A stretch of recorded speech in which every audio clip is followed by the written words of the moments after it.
บึงอีสานรอบบ้านพันเมืองส่งต่อเรื่องราวสู่พี่สู่น้องเก็บมาเล่าเอามาฝากประวัติบ้านตำนานเมืองตอนนี้ก็หยิบยกเอาเรื่องราวตำนานไทยใหญ่มาบอกเราบอกต่อสู่พี่สู่น้องฟังกันครับเรื่องราวตำนานของไทยใหญ่มีความเป็นมาจังใดนั้นมาครับเฮามาไปนำห้อยย้อนรอยอดีตเกี่ยวกับเรื่องนี้นำกันในเมืองหมอกขาวเมาหลวงเจ้าฝ่าแมวปุ่งหรือว่าขุนพางค่ำโกรธนางวางแจจังขับนางลงจากหอนางได้ไปออกลูกแฝด3 คนอยู่ที่หมู่บ้านน้ำกายหมอกลูกผู้แรกชื่อขุนอายง่ำเมืองเสียชีวิตตั้งแต่ยังน้อยผู้ถัดมาชื่อขุนหยี่ขางค่ำคนที่3ชื่อขุนสามหลวงขณะที่ลูก2 คนหลังมีอายุได้5 ขวบเจ้าฝ่าหลวงแมวปุ่งกะสิ้นชีวิตลงช่วงปีค.ศ. 1295เสนาอมาตย์ทั้งหลายจึงได้ยกลูกผู้หญิงของเจ้าฝ่าหลวงแมวปุ่งนามว่านางอีคับแดงเป็นเจ้าเมืองเมาหลวงในช่วงที่นางอีคำแดงเป็นเจ้าเมืองนั้นมื้อหนึ่งขุนหยี่ขางค่ำกับขุนสามหลวงไปเฮ็ดสวนไปงัดก้อนหินก้อนหนึ่งอยู่ในไห่ได้พบพ่อว่าใต้ก้อนหินนั้นมีก้อนหินน้อยลักษณะกลมแบน2 พี่น้องจึงเก็บไปให้แม่เบิ่งนางจึงบอกว่าก้อนหินนี่บ่แม่นหินธรรมดาเป็นจุ่มเมืองอันหนึ่งจงเก็บรักษาไว้ให้มิดชิดอย่าให้ผู้ใดพบเห็นในอนาคตสิปรากฏเหตุการณ์ที่ดีเกิดขึ้นให้เห็นอย่างแน่นอนนางอีคำแดงเป็นเจ้าเมืองอยู่16 ปีค.ศ. 1311ก็ได้สิ้นชีวิตลงเสนาอมาตย์ทั้งหลายจึงไปตามหานางวางแจที่หมู่บ้านน้ำกายหมอกเพื่อเชิญ3 แม่ลูกกับราชธานีและก็ได้ยกขุนหยี่ขางค่ำเป็นเจ้าฝ่าของเมืองขณะที่ขุนหยี่ขางค่ำอยู่หมู่บ้านน้ำกายหมอกมื้อหนึ่งขุนหยี่ขางค่ำกับขุนสามหลวงกำลังเกี่ยวหญ้าฆ่าอยู่มีเสือใหญ่ตัวหนึ่งกระโดดออกมาจากพงหญ้าขึ้นค่อมหลังของขุนหยี่ขางค่ำอุ้งเล็บเสือควนหลังขุนหยี่ขางค่ำเป็นห้อยยาวขุนหยี่ขางค่ำได้กระโดดหนี2 พี่น้องซอยกันห้องไล่เสือตกใจได้กระโดดหนีไปด้วยเหตุนี้เมื่อขึ้นข้องเมืองจังมีนามว่าเสือคันฝ่ากล่าวถึงทั้งเมืองโกสัมพีเมืองไทหลวงหอค่ำเวียงแจลานในปีค.ศ. 1312ขุนหยี่ขางค่ำได้ย้ายเมืองจากเวียงนางอีคำแดงไปตั้งเวียงใหม่อยู่ที่แจให้ได้2 ปีค.ศ. 1314ปีไทปึกใจจังย้ายราชธานีไปที่แจลาดได้รับการแต่งตั้งนามข้องเมืองใหม่ว่าเจ้าเสือคันฝ่าขณะขึ้นข้องเมืองเมาหลวงมีประชนมาอยู่21 พรรษาขั้นปีค.ศ. 1314เจ้าเสือคันฝ่าให้คนนำหนังสือไปเชิญขุนไตปอเวียงนั่นท้าวน้อยแค่เวียงแสนแจ่ขอให้ทั้ง2 คนเดินทางมาที่แจลานเพื่อปรึกษาหารือเรื่องบ้านเมืองเพื่อร่วมเป็นประเทศเดียวกันขุนไตปอท้าวน้อยแค่ท้าวน้อยแม่นพ่อลูกตอบมาว่าแค่ขุนหยี่ขางค่ำเป็นน้องของกูเป็นหลานของกูสิให้ไปหาบ่ได้ดอกมึงมาหากูจังสิสมควรมึงอยากมาก็มาบ่อยากมาก็อยู่คนเดียวพวกกูก็สิอยู่ของกูเจ้าเสือคันฝ่าส่งคนไปเชิญอีก2 ถึง 3 เถื่อกับบ่มาเจ้าเสือคันฝ่าจังยกกองทัพลงมาเวียงนั่นและเวียงแสนแจ่เวียงนั่นและแสนแจ่ตั้งรับกองทัพเจ้าเสือคันฝ่าเจ้าเสือคันฝ่าถอยไปคุมกลางแจ่ให้ขุนสามหลวงนำกำลังทหารมาซอยหลบข้างไฟเวียงนั่นและแสนแจ่ต้านบ่ได้จังแผ่ไปขุนไตปอและลูก หนีไปถึงท่าปวกเวียงหินสีป่อกองทัพแจ่ล้านทำลายเวียงนั่นจุดไฟเผาเจ้าฟ้าขุนไต่ป่อและลูกจังปรึกษาหารือกันแล้วมอบนางไอค่ำผองลูกสาวเจ้าฟ้าขุนไต่ป่อให้เจ้าเสือคานฟ้าเพื่อขึ้นดีต่อกันปีค.ศ. 1315เจ้าเสือคานฟ้าให้คน10 คนนำลึกจุ่มล่ายแดงไปเชิญขุนไต่คืนที่เชียงดาวเมืองมืดให้เดินทางมาที่แจ่ล้านเพื่อปรึกษาเรื่องบ้านเมืองและก็เรื่องอื่นๆเจ้าฟ้าขุนไต่คืนจับคน10 คนขาตาย7 คน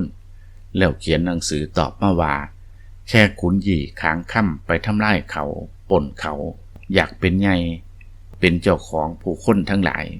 กูบ่ยอมพร้อมกับมึงดอกว่าจังซี่แล้วก็ให้คน3 คนที่เหลือนำหนังสือนั้นกลับขึ้นมาหาเจ้าเสือคานฟ้าคนทั้ง3เดินทางมาถึงกลางทางขุนไต่ไก่ขุนไต่เต่าขุนไต่ติงขุนสามอ่อนยกทัพมารุกเมืองเมาตอนใต้จุดไฟเผาบ้านห้วยบ้านม่อนบ่อซี่น้ำฮี่หนองจอนเสียหายไปทั้งหมดเวลานั้นเจ้าเสือขานฟ้ายกทัพไว้ขบวนหนึ่งขุนสามหลวงไปจัดกองทัพเมืองขอนแก่ฝางเมืองวันลงมาถูกทิศถูกทางเพื่อมารบกับกองทัพเมืองมีทัพเมืองมีต้านท่านบ่ไ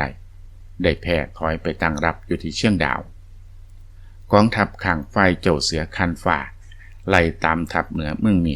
แล้วกระรบกันอีกที่เวียงงัวกาในเขตเชียงดาวเหตุให้เวียงงัวกาเสียหายถูกไฟเผายับเยินเจ้าฟ้าขุนไต่คืนหนีลงไปเวียงจุนโกกองทัพเจ้าเสือคานฟ้าก็ตามตีอีกเหตุให้ชาวบ้านชาวเมืองเดือดร้อนล้มตาย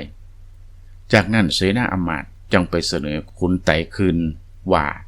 เฮาสมควรที่สิยอมแพ้เพื่อบ่ให้ชาวบ้านชาวเมืองเดือดร้อนอีก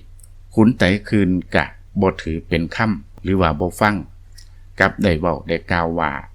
พวกท่านทั้งหลายอยากยอมแพ้ก็ยอมแพ้ไปเถิดว่าจังสี่แล้วกะไปจัดขบวนทัพสร้าง 1,000 ออกไปรบกับขบวนทัพสร้างเมาหลวง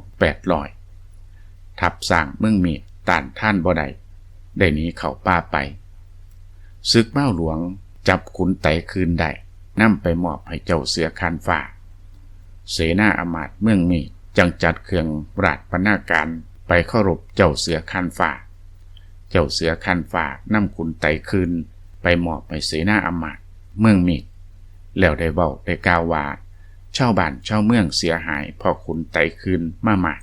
พวกท่านอยากสิเฮ็ดอิหยังกับขุนไต่คืนก็คิดเอาเองเถิดเสนาอำมาตย์ทั้งหลายจังนำขุนไต่คืนไปฆ่าทิ่มที่เวียงจุนโกเจ้าเสือคานฟ้าจังยกขุนไต่ไก่เป็นเจ้าฟ้าหลวงเมืองมีแล้วนำนางอามเมียของขุนไต่คืนพร้อมลูกคือนางเย่คืนกับขุนปูค่ำกลับมาเมืองเมาช่วงการหลบที่เมืองมีท้าวค้างม่นซึ่งเป็นแม่ทัพของเสือคานฟ้าเมียของเขาได้สิ้นชีวิตไปในระหว่างนั้นท้าวค้างม่นบ่ได้ทันเห็นหน้านางตอนสิ้นชีวิตเจ้าเสือคานฟ้าจังได้ยกนางอามของให้ปีค.ศ. 1316เจ้าหลวงเสือคานฟ้าออกเดินทางเพื่อปรับปรุงหรือพัฒนาบ้านเมืองมาทางเมืองมีหลอกจอกเมืองหนองยองห่วยจำกาเมืองปายไปถึงเชียงใหม่เชียงลุงเชียงตุงเมืองน่ายขึ้นถึงกึงหมาเมืองติ๋งเมืองกาปีค.ศ. 1317เจ้าเสือคานฟ้าจัดทัพโกสัมพีจำนวน 400,000 คนพร้อมด้วยผู้นำทัพคือพระกนิษฐาเจ้าสามหลวงท้าวค้างม่นท้าวฟ้าลอท้าวหันไก่ท้าวเสือเย็นยกทัพไปจนถึงเมืองแสเชียงตูหลังจากที่เจ้าเสือคานฟ้ายกทัพออกจากเมืองไปแล้วท้าวหูเมืองเจ้าเมืองกึงมาจัดทัพยกมาทางทิศตะวันออกของแม่น้ำโค้งเข้าตีตลบหลังโดยยกกองทัพเข้ามาทางมังกะมังโกตีมาหน้าหลวงโคแข่หมอท่องโจมตีเมืองที่เบาเสียหายทั้งหมด ขุนสามหลวงน้องชายของเจ้าเสือคานฟ้าจังจัดกองทัพมาต้านท่านตีมาหน้าหลวงจับเท้าหุบเมืองได้จังขาเสียคณะเจ้าเมืองเสือคานฟ้าจัดกองทัพจำนวน400,000ไปถึงเมืองแสเจ้าเมืองแสคิดที่สิจัดทัพต้านท่านแต่จักรพรรดิจีนเมื่อได้ยินข่าวศึกจังทรงทูตลงมาถามบาเสือคานฟ้ามีความประสงค์สิ่งใดจังจัดกองทัพใหญ่หลวงขึ้นมาถึงหม่องนี้เจ้าเสือคานฟ้าตอบว่าใครได้ขึ้นน้ำดินหินผาตั้งแต่ยุคปูยุคพอของเฮาที่สูเอาไปไว้นั่นเฮาสิมาเอาขึ้นถ้าขึ้นให้ก็ดีถ้าบ่ขึ้นให้สิเป็นศึกลบกันจักรพรรดิจีนหู้สึกกลัวจังให้ทูตที่มีความสามารถไปเจรจาค่วมกับเจ้าเสือคานฟ้าพร้อมกับนำหนังสือประทับตาจุ่มเมืองไปยังขุนหลวงเมืองแสมีใจค่วมว่าอย่าเป็นศึกต่อกันดินแดนตั้งแต่เมืองแสยงสร้างหมู่อานปูของเมืองเหล่านี้ให้ยกเป็นของเจ้าเสือคานฟ้าทั้งสองฝ่ายอย่ารบกันจงว่างหอกปั้งดาบเถิดจักรพรรดิจีนสั่งให้ทูตเจรจากับเจ้าเสือคานฟ้าเมื่อได้ทราบได้หูความประสงค์ของจักรพรรดิจีนจังสันแล้วเสนาอำมาตย์ทั้งหลายจังมาปรึกษากันว่าสมควรสิเหตุประการใดส่วนมากยังออกความเห็นว่าเนื่องจากข้างหลังบ่ค่อยสงบได้น้ำดินไปเท่านี้ก็พอแล้วคิดแล้วก็กราบทูลเสือคานฟ้าเจ้าเสือคานฟ้าจังบ่รบต่อได้นำกองทัพกับแจ่ลาดราชธานีปีที่ไปยึดเมืองที่เว้ามานี่คือในช่วงปีค.ศ. 1318พอเจ้าเสือคานฟ้ากลับมาถึงเมืองเจ้าเสือคานฟ้าได้พักอยู่เพียง2 เดือนเศษขั้นช่วงปีค.ศ. 1319ก็ยกทัพไปทางทิศตะวันออกถึงเมืองเชียงรุงเชียงตุงลำพูนละครเชียงแสนเชียงรายเชียงใหม่ถึงเมืองหลวงผาเสือตองเจ้าเมืองหลวงผาเสือตองได้จัดทัพปลุกกับเจ้าเสือคานฟ้าแต่ต้านท่านบ่ได้จังย่อมสวามิภักดิ์เป็นเมืองขึ้นแล้วรับปากว่าสิส่งมอบเงินและกระท่องให้โดยปีหนึ่งสิส่งทองคำ4 จ้อยเงิน40 จ้อยสร้าง2 เชือกเมื่อให้คำมั่นสัญญาไว้ต่อกันจังซี่แล้วเจ้าเสือคานฟ้าจังยกกองทัพกลับมาถึงเมืองในปีนั้นเวลานั้นหลวงท้าวขางม่นได้สิ้นชีวิตลงเจ้าเสือคานฟ้าจังยกขุนปูค่ำลูกเลี้ยงของเฒ่าขางม่นให้ครอบครองทรัพย์สินสมบัติสืบตำแหน่งแทนเฒ่าขางม่นตั้งนามให้ใหม่ว่าเฒ่าขางเมืองปีค.ศ. 1319เจ้าฝ่าหลวงขุนไตป่อเมืองเย็นจังได้เตรียมเครื่องบรรณาการเงินทองผ่าแพร่มาขอลูกเจ้าไตคืนซึ่งเป็นพี่สาวของเฒ่าขางเมืองสื่อนางเยคืนจากเจ้าเสือคานฟ้าเจ้าเสือคานฟ้าก็อนุญาตขุนไตป่อจังจัดพิธีแต่งงานให้กับลูกผู้สุดท้องชื่อเจ้าปันน้อยเจ้าปันน้อยกับนางเยคืนต่อมามีลูกผู้หญิงผู้หนึ่งผู้ชายผู้หนึ่งคือนางฟ้าห่มเมืองกับขุนน้อย3 ฝ่าหลังการแต่งงานของเจ้าปันน้อยกับนางเยคืนเมื่อปีค.ศ. 1319เจ้าเสือคานฟ้ามีคำสั่งให้เจ้าปันน้อยไปเป็นเจ้าเมืองหัวตู่หลังจากเจ้าปันน้อยเป็นเจ้าเมืองตู่แล้วปีค.ศ. 1320เสือคานฟ้าได้สั่งให้จัดกองทัพประกอบด้วยทหารและก็ชาวบ้านจำนวน900,000ให้เจ้าขุนสามหลวงเป็นแม่ทัพพร้อมกับฝ่าหลวงท้าวฝ่าลอฝ่าหลวงท้าวเสือเย็นฝ่าหลวงท้าวหานไกเป็นผู้นำทัพไปตีเมืองเวสาลีไปถึงเมืองเวสาลีได้พักทัพอยู่บ่ห่างจากเมืองเวสาลีเจ้าขุนสามหลวงเรียกฝ่าหลวงทั้งหลายมาปรึกษาเตรียมการรบเจ้าขุนสามหลวงว่าคนเมืองนี้ถ้าลบกันโดยตรงสิเอาชนะยากเนื่องจากมีประชากรหลายแม้แต่เด็กเลี้ยงงัวเลี้ยงควายก็มีมากมายขายฝูงต่อฝูงเพิงฉะนั้นเฮาน่าสิใช้ปัญญาชนะคนมากว่าจังสี่แล้วก็ตัดเตรียมการรบ เนื่องจากเจ้าขุนสามหลวงเป็นผู้มีปัญญาและก็มีความสามารถในการชักจูงใจคนเป็นผู้มีวิธีจัดการและใส่ปัญญาโดยบ่ต้องใส่กำลังลบล่าขาฟันกันในที่สุดเจ้าเมืองเวสาลีก็ย่อมสวามิภักดิ์กับกองทัพเจ้าเสือคันฟ้าโดยเตรียมเครื่องบรรณาการไปเข้าหาเจ้าขุนสามหลวงเจ้าขุนสามหลวงจึงรับเครื่องบรรณาการจากเมืองเวสาลีแล้วสัญญาต่อกันว่าแต่นี้ไป3 ถึง 4 ปีต่อครั้งสิมอบเงิน100ทองคำ100พร้อมผ้าและแพร่อย่าให้ลดอย่าให้เกินถ้าคำมั่นนี่ไผบ่ถือตามให้ฝ่ายนั้นมีอันเป็นไปให้ฟ้าเทวดาเห็นสัญญากันดังนี้เจ้าเมืองเวสาลีจังเตรียมบรรณาการครบถ้วนจัดทุนตามเจ้าขุนสามหลวงไปเมืองเมาหลวงเพื่อสักการะเจ้าเสือคันฟ้าขณะที่พักอยู่ระหว่างการเดินทางกลับท้าวฝ่าลอและก็ท้าวเสือเย็นได้เว้าคุยกันดังๆว่าคนเมืองนี้ใจอ่อนแท้แม้แต่เด็กเลี้ยงงัวของเขายังมากกว่าจำนวนคนในกองทัพของเฮาเขาบ่กล้ารบกับเฮาบ่มีเกียรติอีหยังเลยคำเว้าของเขาทั้งสองคนไปถึงหูของขุนสามหลวงเจ้าขุนสามหลวงจึงเอื่นไปตักเตือนว่าเฮาเป็นหัวหน้าเขาคำเว้าดูหมิ่นบ่จริงใจเรานี่บ่สมควรเว้าพวกที่ตามทัพเฮามาล้วนแต่เป็นผู้ใหญ่ทั้งนั้นเขาได้ยินเขาสิบ่พอใจอย่าไปเว้าอีกฝ่าหลวงทั้งสองรู้สึกละอายมากกลัวว่าเจ้าขุนสามหลวงสิไปทูลเจ้าเสือคันฟ้ากลัวความผิดสิมาถึงโตกลัวข้อขาดจึงเขียนหนังสือถึงเจ้าเสือคันฟ้าความว่าข้าพเจ้าทั้งหลายเพิ่งบุญของท่านชนะศึกเมืองเวสาลีมาบัดนี้เขากะมาสวามิภักดิ์แล้วแต่น้องชายของท่านขุนสามหลวงคิดบ่ซื่อคบคิดกับเมืองเวสาลีเฮ็ดสัญญากันไว้เมื่อเอาเครื่องบรรณาการไปแสดงความเคารพท่านแล้ว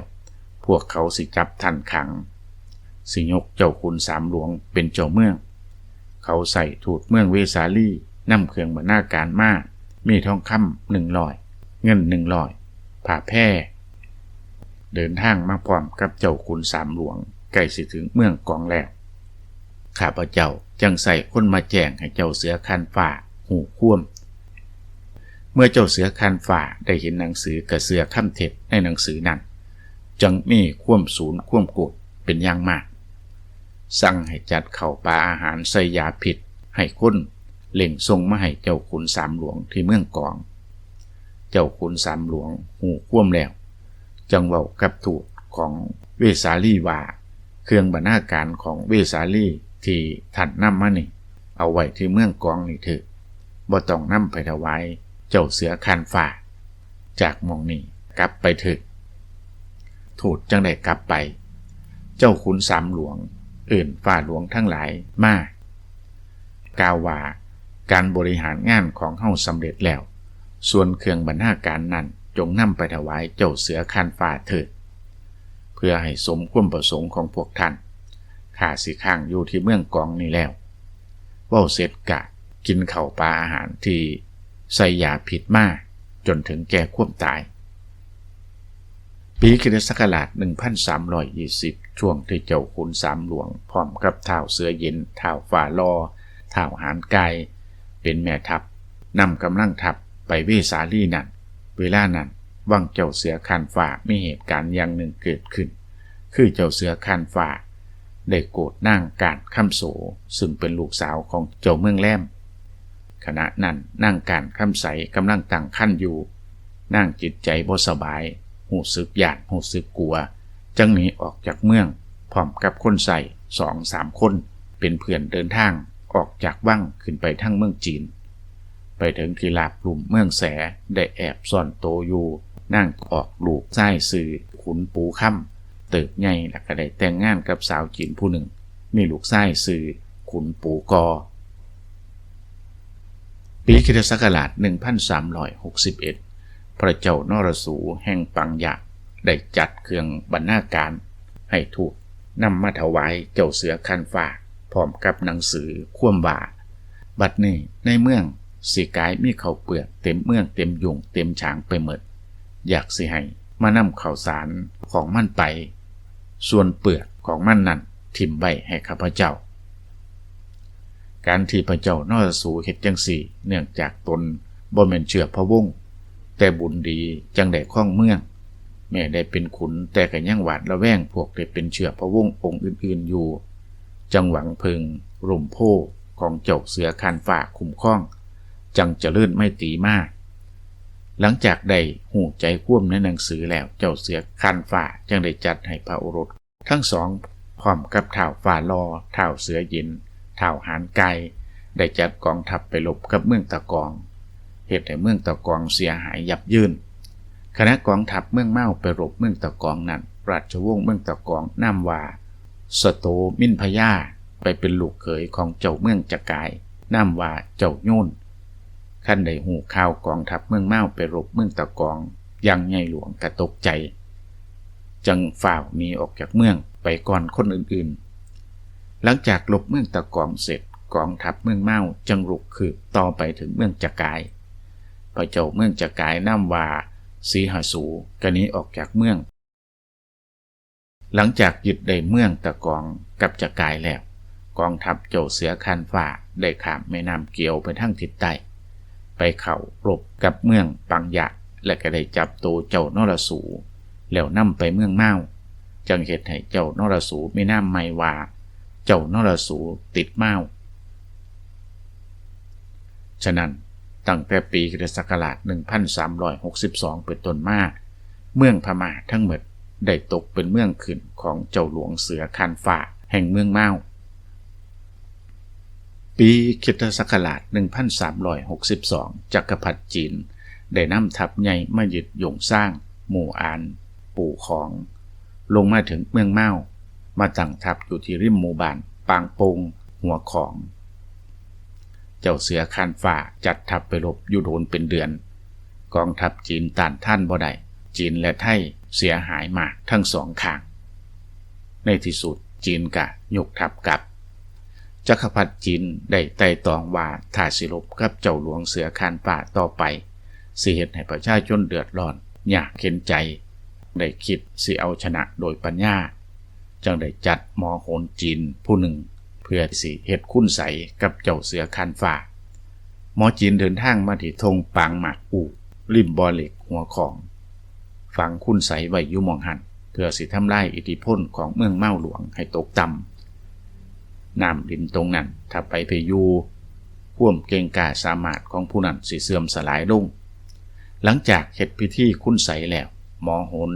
จีนได้นำทองคำใส่หม้อ5 ใบฝังไว้4 มุมตรงกลางอีก1 ใบเมื่อเสร็จพิธีก็ส่งลูกน้อง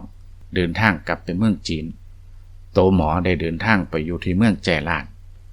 บ่โดนมีข่าวลือทั่วไปว่ามีหมอคุณไสต่างชาติที่เก่งกาจสามารถอยู่ที่เมืองแจลานข่าวนี้ไปถึงหูของเจ้าเสือคานฟ้า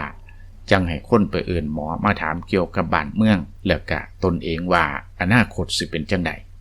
หมอจีนได้แก้ตรวจเบิงทำนายโชคชะตาว่าเมืองแจลานนี่สมัยก่อนจะลื่นมากแต่หลังจากเจ้าขุนสามหลวงสิ้นชีวิตแล้วคุณค่าของดินน้ำสิเสื่อมถอยต่อไปข้างหน้าการสิได้อยู่สุขสบายและเกียรติยศชื่อเสียงสิบ่มีบารมีสิลดลงเรื่อยๆบ่สมควรที่สิมีพระเจ้าแผ่นดินอยู่ในเมืองแล้วถ้าย้ายไปตั้งนครอยู่ที่ทงละหมากอู่ที่มีหมอค่ำ5 หน่วยอยู่ทางด้านทิศเหนือใกล้กับฝั่งของแม่น้ำเมาหอค่ำสิกลายเป็นหอแสงเมืองที่เคยทรงบรรณาการสิบ่ขัดขืนเมืองที่ยังบ่เคยทรงบรรณาการสิมานอบและโตท่านสิอยู่ดีมีสุขอายุสิยืนยาวบ้านเมืองสิมั่นคงโด่งดังไปจนสัวลูกสัวหลานหมอได้ทำนายออกมาจังสี่เจ้าหลวงเสือคานฟ้ารู้สึกดีใจเสือค่ำหมอผู้นั้นจังได้ให้เสนาอำมาตย์ทั้งหลายตามหมอหลวงไปหาสถานที่ที่มีหมอค่ำตามคำบอกเล่าของห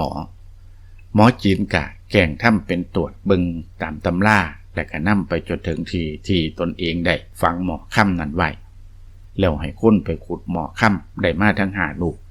แล้วนำไปมอบให้เจ้าเสือคานฟ้าปีค.ศ. 1363เจ้าหลวงเสือคานฟ้าจังย้ายเมืองหลวงจากแจล้านไปตั้งเมืองหลวงของอาณาจักรโกสัมพีที่ธงปางหมากอู่ซึ่งเป็นที่ขุดหมอค่ำได้และก็ตั้งเมืองหลวงใหม่ว่าเมืองตาศพอู่เจ้าเสือคานฟ้าของอาณาจักรโกสัมพีจนถึงปีค.ศ. 1364มีพระชนมายุได้74 ปีกับประชวรรักษาบ่หายจนสิ้นพระชนลงในปีปึกยี่หลังจากเจ้าเสือคานฟ้าสิ้นพระชนไปปีค.ศ. 1364โอรสเจ้าเสือคานฟ้าองค์โตชื่อเจ้าใจเปี่ยมได้ขึ้นข้องโกสัมพีอยู่ที่เวียงทาศพอู่มีพระนามใหม่ว่าเจ้าเสือเปี่ยมฟ้าและก็ได้แต่งตั้งโอรสองค์น้อยของตนชื่อว่าขุนไตเปี่ยมเป็นรัชทายาทเจ้าเสือเปี่ยมฟ้าข้องโกสัมพีได้2 ปีในปีค.ศ. 1366กะสวรรคตลงหลังจากเจ้าเสือเปี่ยมฟ้าสิ้นพระชนไปขุนไตเปี่ยมจึงขึ้นข้องเมืองโกสัมพีนามว่าเจ้าเสือวากฟ้าข้องเมืองได้บ่โดนกับประชวรรักษาบ่หายมีอาการคล้ายโรคประสาทบ่เบิ่งแย่งดูแลอาณาจักรเรียกหนุ่มหลายคนเล่ร่อนไปในเมืองพบหญิงสาวกับชุดขามาข่มขืนเห็นลูกเมียผู้ใดสวยงามก็เอามาเป็นลูกเป็นเมียด้วยกำลังเจ้าเงือกเขียวฟ้าผู้เป็นอาตักเตือนกับบ่ฟังห้ามปรามกะโกรธเขียดต้นปีค.ศ. 1367เจ้าเงือกเขียวฟ้ารู้สึกเบื่อหน่ายจึงหนีไปอยู่กับพระเจ้าสุโตมินพญาเมืองอังวะหลังจากเจ้าเงือกเขียวฟ้าออกจากเมืองไปแล้วประชาชนได้พากันหนีออกจากเมืองเสนาอำมาตย์ทนบ่ได้จึงได้จับเจ้าเสือวากฟ้าปงพชนรวมเวลาครองอาณาจักรโกสัมพีเพียง15 เดือนเท่านั้นหลังจากเจ้าเสือวากฟ้าสิ้นพระชนไปแล้วเสนาอำมาตย์จึงพร้อมใจกันอัญเชิญเจ้าเงือกเขียวฟ้าที่ลงไปอยู่เมืองอังวะให้กลับขึ้นมาครองเมืองโกสัมพีมีพระนามใหม่ว่าเจ้าเสือซืนฟ้าเจ้าเสือซืนฟ้าครองเมืองอยู่ได้6 เดือนกะประชวรจิตใจบ่ปกติเอามีดมาปงพชนตนเองเมื่อปีค.ศ. 1368หลังจากนั้นเมืองเมากับบ่มีเจ้าเมืองเสนาอำมาตย์ทั้งหลายจึงขอร้องให้ท้าวเสือยินขึ้นไปตามหานางการคำใสซึ่งเป็นลูกของเจ้าฟ้าเมืองแหลมเมื่อสมัยเจ้าเสือคานฟ้ายังมีชีวิตอยู่พวกเขาเห็นนางการคำใสตั้งครรภ์อยู่แล้วหนีออกจากพระราชวังไปบัดนี้นางยังมีชีวิตอยู่หรือบ่สมควรสิไปตามเบิงฟ้าหลวงท้าวเสือเย็นจังเดินทางไปถึงเมืองแสหยงสร้างหูว่านางการคำใสตายแล้วเหลือลูกชายคือขุนปูค่ำจังได้อัญเชิญขุนปูค่ำมาเป็นเจ้าเมืองแต่ขุนปูค่ำบ่รับบอกว่าข้าพเจ้าแก่เฒ่าแล้วบ่อยากบริหารบ้านเมืองจงรับเอาลูกชายของข้าพเจ้าที่มีนามว่าขุนปูกอนั่นไปเป็นเจ้าเมืองเถอะปีค.ศ. 1369ขุนปูกอซึ่งมีนามใหม่ว่าเจ้าเสือห่มฟ้าได้ขึ้นครองราชย์ในพิธีฉลองขึ้นครองราชย์นั้นเจ้าฟ้าเมืองไทยได้มาเคารพแต่เมืองกองเมืองย่างหลวงเมืองกะเล่เวียงเสือบ่มาจังอื่นมาคารวะถึง2 เทื่อ 3 ครั้งกับบ่ยอมมาปีค.ศ. 1370เจ้าเสือห่มฟ้าจังจัดให้ฟ้าหลวงท้าวฟ้ารอท้าวเสือเย็นไปรบกับเมืองย่างเมืองกองเมืองขึงข้วยดำละปำกะเล่เวียงเสือกองทัพ2 ข้างรบกันที่เมืองกองกองทัพฝ่ายเจ้าเสือห่มฟ้าบ่ชนะถอยกลับมาถึงเมืองลาจันตาจังเกณฑ์ทหารไปรบอีกเทื่อหนึ่งในที่สุดเจ้าเสือห่มฟ้าชนะธงตะเวนตกตั้งแต่กะเล่เวียงเสือเมืองขึงข้วยดำละปำเมืองย่างเมืองกองย่อมเป็นข่าทรงบรรณาการเจ้าเสือห่มฟ้าได้แต่งตั้งให้ท้าวฟ้ารอพร้อมทหารอยู่รักษาการที่เมืองย่างหลวงอำมาตย์ท้าวหารกายและทหารส่วนหนึ่งอยู่รักษาการที่เมืองกอง หลังจากนั้นเจ้าเสือห่มฟ้าก็ได้ป่วยจิตใจบ่เป็นปกติบ่ดูแลบ้านเมืองส่วนแต่คนหนุ่มเที่ยวไปเรื่อยๆเห็นลูกสาวไผกระชุดฆ่าภรรยาผู้ใดงามกระชุดเอามื้อหนึ่งเจ้าเสือห่มฟ้าไปเห็นนางจอซาเมียของท้าวฟาลอต้องใจเป็นอันมากบ่สามารถสิลืมนางได้ปรารถนาสิพบพ่อนางจังให้คนไปเชิญให้นางมาพบนางบ่ยอมมาได้หนีไปเจ้าเสือห่มฟ้าสร้างสะพานจมกับสะพานฟูแล้วก็ให้สร้างตลาดนาเกียงกับตลาดนาลายผู้ยิ่งนาเกียงมาเข้าตลาดให้ไต่สะพานฟูแล้วให้ไปตลาดนาลายถ้าผู้ยิ่งสวยงามให้ไต่มาสะพานจมเข้าตลาดนาเกียงเจ้าเสือห่มฟ้าไปอยู่ในหอน้อยๆบ่ไกลจากสะพานจมสะพานฟูแอบเบิ่งผู้สาวที่มาตลาดผู้ยิ่งที่งามมาตลาดนาเกียงบ่ว่าสิเป็นลูกไผเมียไผถ้าชอบใจก็สินำโตไปเสพสมจนพอใจแล้วก็ให้เงินจำนวนหนึ่งบ่มากจักเท่าใดแล้วก็ข่มขู่ว่าถ้าไผถามให้บอกว่าเจ้าหลวงเอิ้นไปอ่านไม้ก่อนหลวงหรือว่าไปนับไม้ละแนงเฮ็ดจังซี่อยู่เป็นเวลาปีเศษประชาชนกะเฮ็ดเป็นบ่ฮู้บ่เห็นบ่มีไผกล้าตักเตือนแม้ว่าสิฮู้ก็แกล้งว่าบ่เห็นบ่ฮู้มื้อหนึ่งนางจอสาประมาทได้เดินทางไปตลาดสิข้ามสะพานฟูพวกมหาดเล็กบ่ยอมให้ข้ามสะพานจมนางก็จำเป็นต้องข้ามไปเจ้าเสือห่มฟ้าแอบเห็นจังให้คนไปจับมาบอกว่าอยากเว้าอยากคุยเกี่ยวกับฝ่าหลวงท้าวฟ้าลอนางจอซาบ่สามารถขัดขืนได้จังต้องตามไปที่หอเหล็กเสือห่มฟ้าบังคับข่มขืนแล้วจังปล่อยโตกลับนางจอซาเครียดมากได้เขียนหนังสือให้คนขี่ม้าไปตลอดมื้อตลอดคืนเพื่อนำหนังสือไปถึงท้าวฟ้าลอเมืองย่างหลวงนางจอซาตะโกนให้ชาวบ้านฮู้ว่าที่เจ้าเสือห่มฟ้าอื่นผู้ยิ่งไปนับไม้ละแนงในหอนั้นบ่แม่นความจริงแล้วกดขี่ข่มเหงบังคับข่มขืนตั้งหากแม้แต่โตนางก็บ่รอดพลเมืองทั้งหลายจังตกใจญาติพากันหนีลงไปเมืองตู่แสนบีเจ้าฟ้าหลวงท้าวขางเมืองหูนิสัยของเจ้าเสือห่มฟ้าว่าเฮ็ดบ่ดีบ่งามครั้งแรกก็คิดสิไปห้ามปรามเพื่อเจ้าเสือห่มฟ้าสิบ่ทำลายลูกเมียของประชาชนอีกจังขึ้นไปถึงเมืองเมา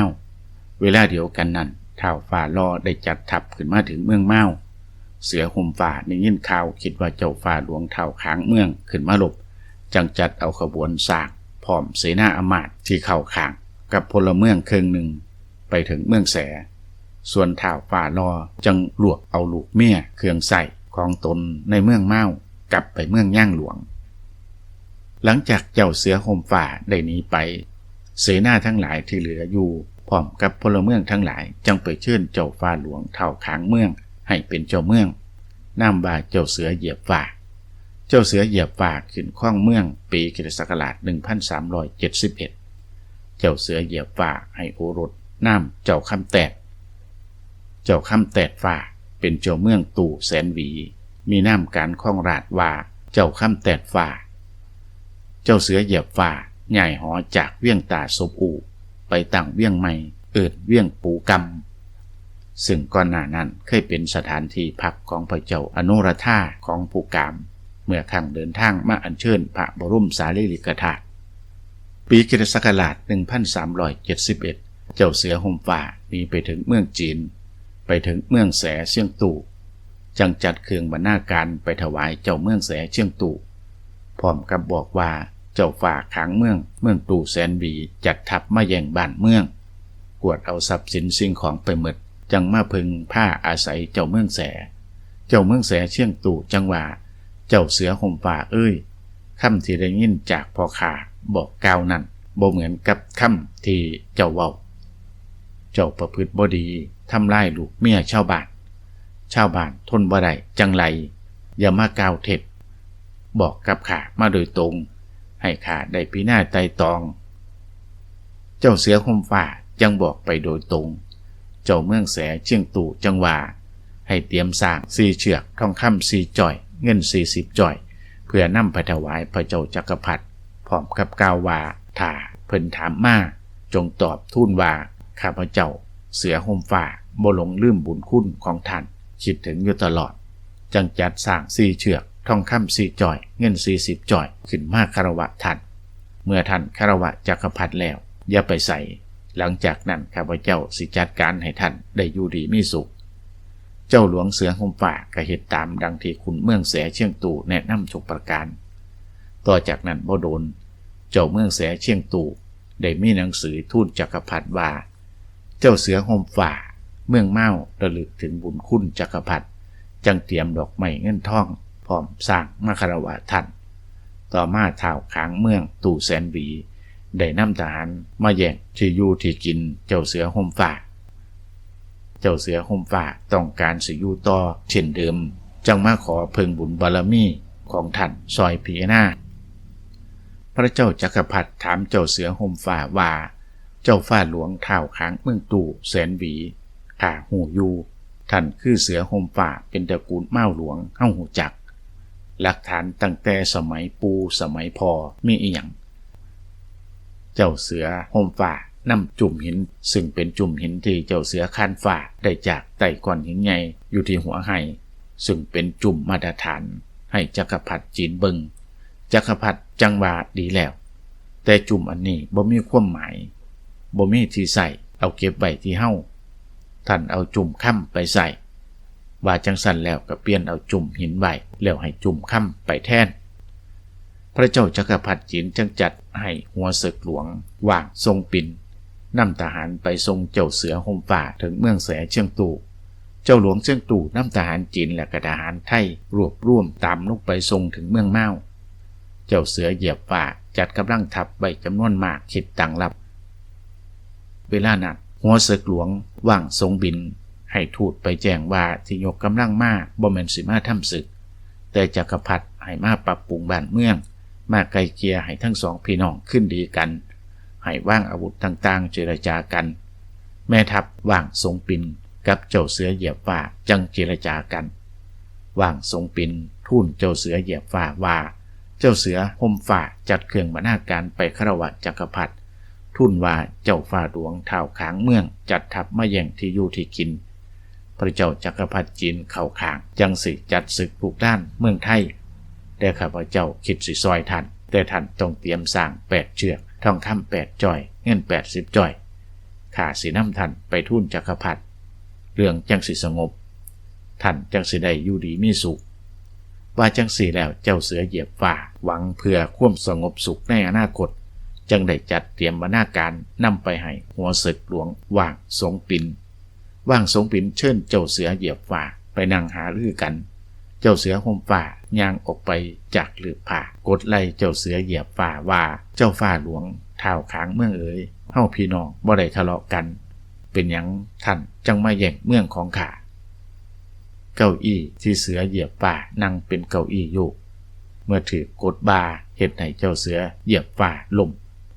ว่างทรงปินได้ถอดดาบฟันข้อเจ้าเสือเหยียบฟ้าสิ้นพระชนโอรสของเจ้าเสือเหยียบฟ้านามว่าเจ้าค่ำแตดฟ้าได้หูข่าวเจ้าหลวงถูกเจ้าเสือห่มฟ้ากับนายทหารจีนขาที่เวียงปูกับในเมืองเมาหูซึกบ่อยากสวามิภักดิ์ด้วยคิดว่าจักมือหนึ่งพวกนั้นจะต้องดำเนินการกับตนแท้คิดได้จังสีแล้วจังชักชวนพลเมืองครึ่งหนึ่งหนีออกจากแสนหวีเมื่อปีค.ศ. 1372ลัดไปทางบัดกลางเมืองเกถึงเมืองยอจังบอกเถ่าเมืองยอว่า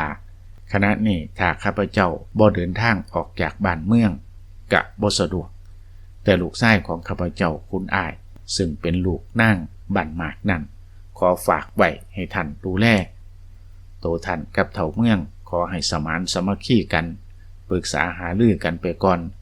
ข้าพเจ้าพร้อมกับพลเมืองสิออกไปจากเมืองจากพักหนึ่งเพื่อหาที่สงบสุขอยู่ชั่วระยะหนึ่งเนื่องจากกลัวชาวจีนสิตามมาจับข้าพเจ้าเจ้าคำแตกฝ่าจังพาพลเมืองล่องตามแม่น้ำคงไปถึงเชียงฝ่าเชียงตองข้ามแม่น้ำคงไปอยู่ที่ปากแม่น้ำเต็งกับแม่น้ำคงตั้งเวียงศพเต็งอยู่มองหันนายทหารจีนว่างทรงปินพร้อมเจ้าเสือห่มฟ้า จัดทัพไล่ตามลงมาเพื่อสิจับเจ้าคำแตดฝ่าว่างทรงปินกับเจ้าหลวงเสือห่มฝ่ายึดเวียงตู่แสนหวีแล้วได้ตั้งกองทัพไว้อยู่หม้องหันโดยจัดทหารไล่ตามมา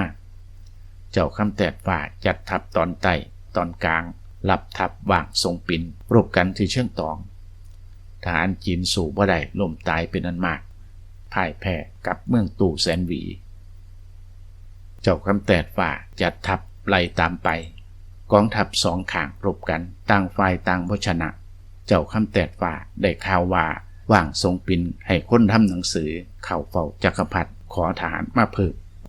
เจ้าคำแตดฝ่าได้ล่างหนังสือให้เฒ่าเมืองแจ่ขวงพร้อมกับคน50นำหนังสือไปถวายจักรพรรดิจีน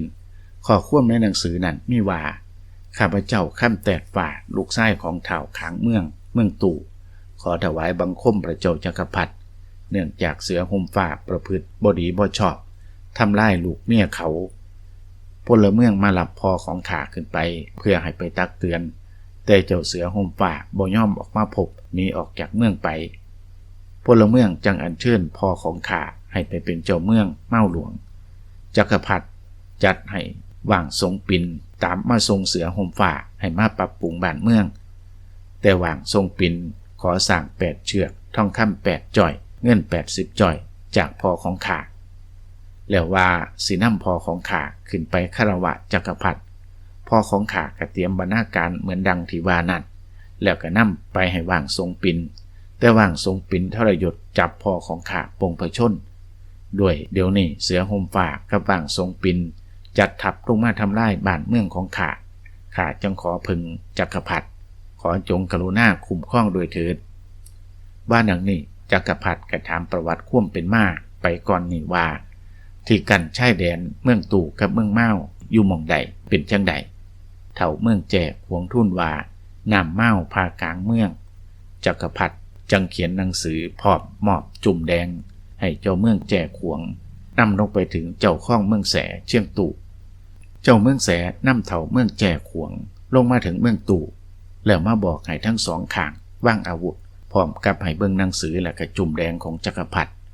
ซึ่งมีใจคว่ำว่าน้ำเมาสื่อก็ให้ตามสื่อ